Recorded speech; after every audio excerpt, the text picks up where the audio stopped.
Welcome to Rustbuster's installation guide for Chevy GMC's 2011 to 2018 Silverado and Sierra 2500 HD.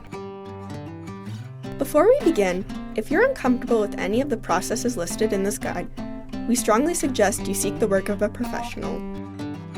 Ensure you have all the tools and utilities listed and that you're following all the manufacturer's safety precautions during use. Step 1. Disconnect your vehicle's battery and inspect for potential fire hazards such as leaking fuel lines and engine components. Prepare or remove these before starting. Finally, clear the work area of any safety hazards. Step 2. Lift or remove the bed from your frame. Our part features a perforated plate that you can remove to fit over your existing rear cab mount or forward spare tire crossmember.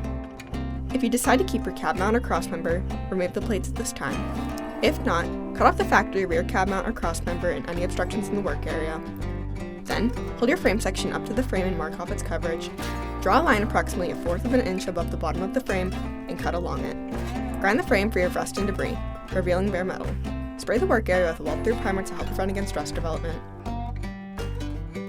Step 3. Take your replacement mid-frame section and slide it onto the frame using the frame holes to help with the alignment.